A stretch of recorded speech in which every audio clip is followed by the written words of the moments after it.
What's up? Hey, what's good? What's poppin'? I am Miss Berry. Welcome back to my channel. I appreciate you guys for sliding through and coming to kick it with me.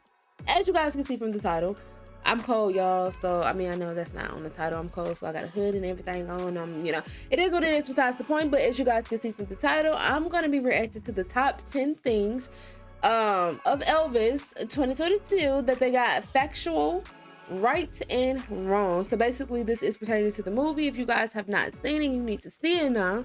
The movie came out June 24th or June 25th of this year. I'm not sure, one of them dates. But anyway, y'all, I'm not really gonna do too much talking. Y'all know that I'll be excited to see some Elvis now. I want to see what they got right, what they got wrong. 14 minutes and 14:28 basically. Y'all, something wrong with me today. But anyway, y'all, let's get into it.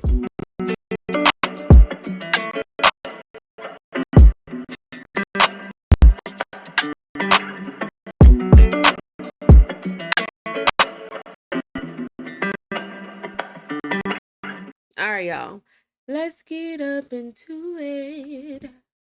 All right, let's play. I'm gonna do what I want to do. Sing the music that I want. Welcome to Ms. Mojo. And today, we're counting down our picks for the top 10 things Elvis 2022 got factually right and wrong. I need to get back to who I really am. And who are you, Elvis? For this list, we'll be looking at plot points from this 2022 biopic that were faithful to the king of rock and roll, and creative liberties that director Baz Luhrmann took. This entails a few spoilers. What are your thoughts on Elvis?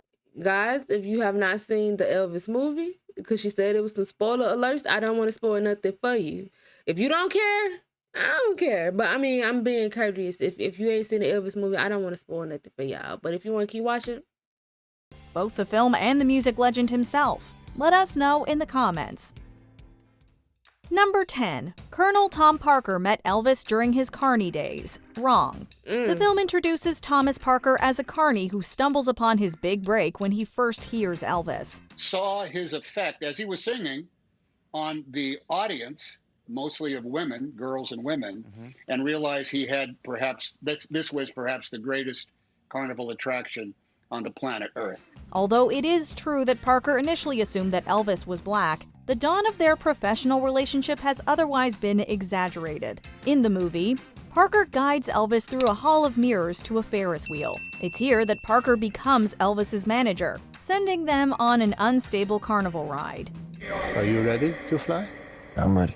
Ready to fly. In reality, Parker had already upgraded from carny to talent management, promoting artists like Tommy Sands, Eddie Arnold, and Hank Snow. While Elvis did open for Snow, the whole Ferris wheel conversation with Parker never happened. Parker also wasn't present at the show depicted in the film, where Elvis overcomes his performance jitters with some jiggling. He was my destiny. Number 9. Elvis performed Hound Dog to a Hound. Right. With Elvis gyrating proving too risque for a clean-cut crowd, there was an attempt to introduce the new Elvis. The King unleashed a new persona on NBC's The Steve Allen Show, where he traded his usual attire for black tails and a bow tie. It's not too often that I get to wear the suit and tails and all that stuff. But I think I have on something tonight that's not quite correct for evening wear. Not quite formal? What's that, Elvis? Blue suede shoes. Elvis also sang Hound Dog to an actual basset hound dressed up like the Monopoly guy. Well, I said he was high class. Well, that was just a lie. Yeah, they said he was high class. Although this is all depicted in the film, it suggested that Parker invented the new Elvis to keep the authorities off his back. It was really Steve Allen who insisted on the funny costume, the basset hound, and the new Elvis, as the TV host wasn't a fan of rock and roll. While Allen's role is downplayed here, Elvis indeed wasn't a fan of the idea. You ain't never gonna rabbit. You ain't no friend of mine. You ain't nothing but a... Number 8. Elvis's childhood lightning bolt accessory. Wrong. wrong. Luhrmann has said that his interpretation of Elvis isn't so much a biopic as it is a superhero film. The film thus draws inspiration from Elvis's favorite superhero, Captain Marvel Jr. How do I look? That was his favorite? What? Fresh. I didn't know that. I'm learning new things. No, we're not talking about the Marvel Comics character. We mean DC's Freddie Freeman. who's better known nowadays for his association with the Shazam family. Comic names can get confusing, but we digress. Say my name. Why you didn't say that, Miss Mojo? I was confused at first, honey. Really? No, not my name. No, say the name that I say to turn into this guy. In the movie, Elvis is such a Captain Marvel Jr. fan that he hangs a lightning bolt over his chest. Although Elvis didn't have an accessory like this as a child, he would pay tribute to his favorite hero through his haircut and half capes. I could see the hair thing, using the hair, but I really wish he had worn a blue jumpsuit. DC returned the favor in the comics, where Captain Marvel Jr. has professed his admiration for Elvis. Aww, Number 7. Young nice. Elvis went to gospel church revival meetings. Right. Rock is because rooted. I do know that Elvis loved gospel. Y'all told me that. I'm sorry I keep pausing it like that. But y'all definitely did tell me that. And that explains a lot by how he sings and everything, y'all. American music.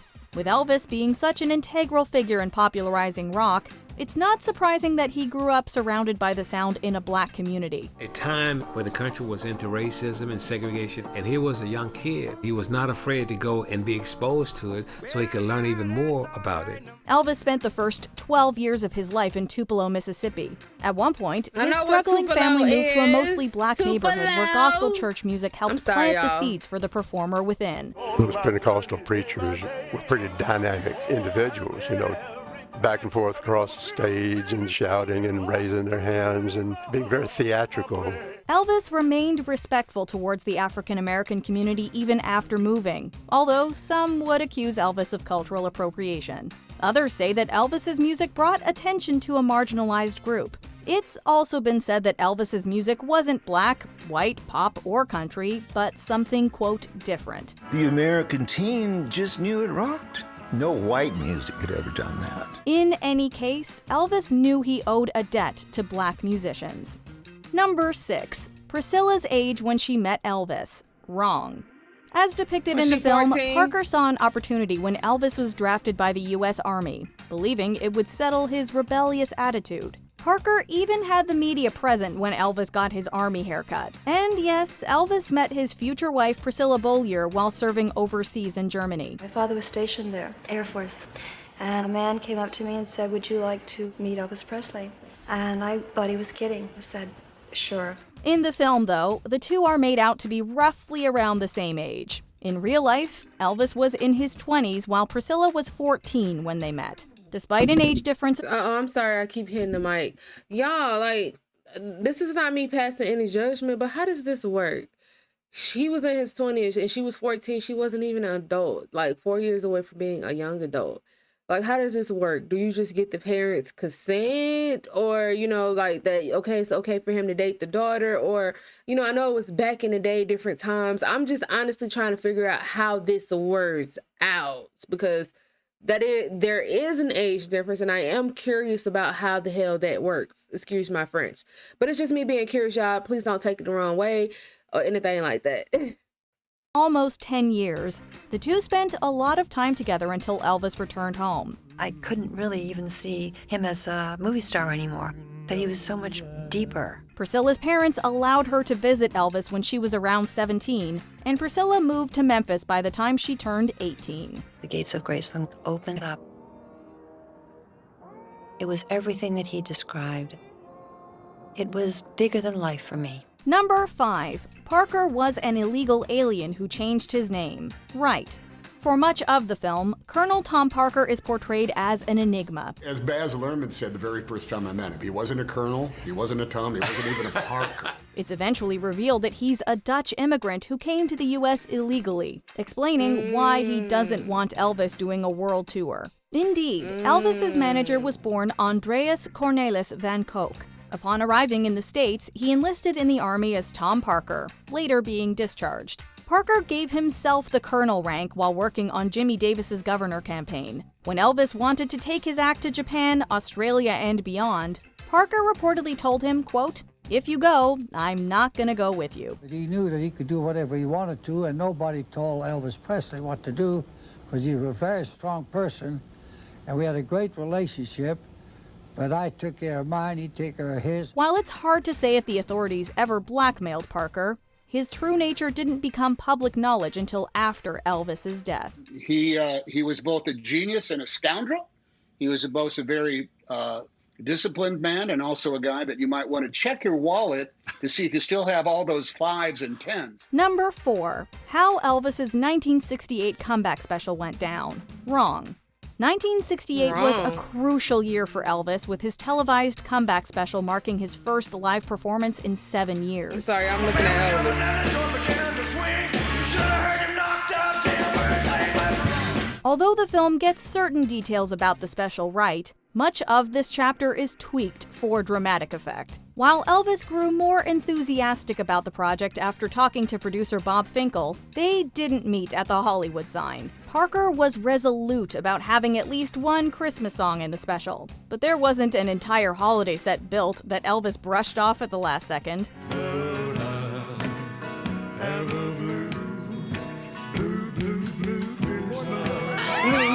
Most notably, Robert F. Kennedy wasn't shot during the special's taping. However, Elvis was inspired by the assassinations of Kennedy and Martin Luther King Jr., both of which occurred earlier that year. Tragedy, but it has nothing to do with us. It has everything to do with us. Number 3. Parker took much of Elvis's income. Right.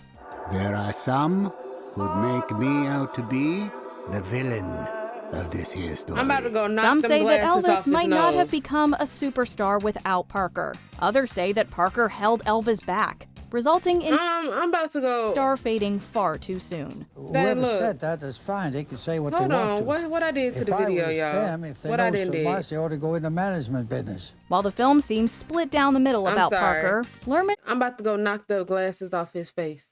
Cause what you mean you took most of his income? makes it no secret that Elvis's manager cheated him out of millions. It was customary for Parker to receive 50% of Elvis's earnings, although Parker argued that it was Elvis taking half of what he earned. Elvis was unable to end his work relationship with Parker. First off, you a manager or you whatever you was because he's an artist. If he wasn't an artist, you wouldn't be his manager. You wouldn't have nothing to manage. So I'm trying to figure out how he taking your money when you managing him to get money. Like, I'm sorry, maybe my mind is just not where it's supposed to be, but y'all gonna make me mad about Elvis. Following Elvis's death, Memphis attorney Blanchard Toole deemed that Parker's 50% was more than what the average manager received, and that in the past 3 years alone, Parker defrauded Presley's estate between $7 million and $8 million. He did his part, I did mine, and there is no answer. I just want to knock them glasses off his head. Gotta be happy this ad that came on. This is my life. Cheating him out of his money. Number 2. Elvis fired Parker while performing on stage. Wrong. According to the film, the dynamic between Presley and Parker erupted during a live Vegas performance. Having learned that Parker's been lying, Elvis fires him in front of the audience. There's little backing this melodramatic blow-up, although there is some truth in there. There was the bond, but they were two very different people. Elvis outgrew Colonel Parker as an artist, but he didn't know how to cut the strings. In 1973, Elvis became enraged when the Hotel Hilton fired the maitre d' Mario, whose wife was suffering from cancer. When Elvis didn't get anywhere with Parker, he verbally attacked Baron Hilton from the stage. Parker and Elvis got into a shouting match after, with the latter firing his manager. In response, Parker quit, but it'd take $2 million to buy him out of his contract. After 2 weeks, Elvis and his father saw no choice but to take Parker back. We are the same, you and I. We are two. I just want to bot Parker. I promise on everything. I just want to bot Parker for playing with his top like that. Children reaching for eternity. Before we unveil our top pick, here are a few honorable mentions. Elvis was in talks for A Star Is Born. Right. When Parker insisted his client get top billing, Chris Christopherson got the role. I Hate Elvis buttons. Right. Parker cleverly capitalized on his client's haters. Hi, Dr. Nick. Right. George C. Nicopolis overprescribed Elvis, Jerry Lee Lewis, and other patients. Says the scandal could have done in a lesser man. that could have destroyed him totally. But I will say this for him, he kept his head up and pretty much his mouth shut. Elvis's father was imprisoned. Right. Vernon Presley did time for altering a check. Let me look at Elvis' father. I said I want to see his parents. I need to see the mama. Because they just look young. Like, I wonder how old his parents was when they had Elvis. That's something I'm definitely going to have to go look at. Well, he doesn't have to spend the 3 years. He only spends 6 months in prison. But what it does is it starts a pattern of Vernon being away and Elvis and Gladys being left to their own devices. Vernon and Gladys. Elvis's mother died during... Okay, there go to mama. Elvis looked like, I don't know, maybe I need to see a different picture or something. But Elvis, like, he kind of looked like Elvis, like little baby Elvis right there. But I can see the eyes, the eyes and the mama, you know. It looked like it might got the nose a little bit. But he just looked like his own person. I don't know. Maybe I need to see more pictures. Basic training. Right. He received emergency leave after she was diagnosed with hepatitis. And when his mother died, he left a hole in him. He was never whole again, as it were. Before we continue, be sure to subscribe to our channel and ring the bell to get notified about our latest videos. You have the option to be notified for occasional videos or all of them. If you're on your phone, make sure you go into your settings and switch on notifications. Number 1. Parker signed Elvis to Vegas due to his gambling debts. Maybe. Just when Elvis thinks he's out, Parker pulls him back in by booking Vegas's International Hotel. Parker arranges a deal for Elvis to annually perform a month-long engagement for the next 5 years. It doesn't make any sense, really, to keep him from touring other countries, to keep him from really going the whole way with the music. This is all true, and as the film depicts, Parker reportedly had the initial contract written on a stained tablecloth. What's debatable is if this deal would erase Parker's debts. In any case, it's widely believed that Parker wanted Elvis to play in Vegas to prevent his gambling losses from ruining him. He does not have an artistic bone in his body. He does not care about the output of his one client, Elvis Presley. His job was to promote whatever came out of that guy. Even if he had a deal with the International Hotel, Parker apparently owed the Hilton $30 million when Elvis died. The debts seemingly caught up to him, because by the time Parker died, his net worth was only $1 million. He was a bad guy. He was a bad manager. I think he was, because he didn't maximize his fabulous artistic potential. Do you agree with our picks? Check out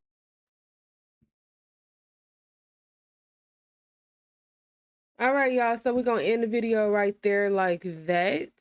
That was pretty interesting, y'all. I'm not gonna lie, to actually see the facts and the fiction, or what was real, what wasn't. This just makes me want to, you know, look at more stuff. Like, it's just so freaking much. I feel like by the time I'm 40, I'll probably be done reacting to Elvis, and I'm 29 right now. Mind y'all, I'm only 29, because it's a lot of, you know, things that you don't know, you know, especially not growing up in that day and age of time. Like, you know, I'm a millennial, so it's different. But I always enjoy, you know, learning more things and seeing more things. But Parker, man, we gonna bop about Elvis now. Like, I know he gone dead and gone, you know what I'm talking about, so that's between him and, you know. But anyway, guys, I really hope that you guys enjoyed this reaction video just as much as I enjoy reacting to it. Y'all comment down below, give me more things that you guys would like to see me react to on this channel. I do pay attention to the comments. We're not that big of a channel yet, almost to 5,000 subs, y'all. We on the journey there. I appreciate each and every one of you. Each and every one of you guys who take the time to come through and vibe out with me and watch my reaction videos, y'all. And as always, y'all, on the way out, don't forget to hit that red subscribe button and ring that bell so when I drop a new video, you guys will know. You won't miss it. You'll be right here. And I don't know if I'm about to say it's always again, but anyway, y'all, until next time.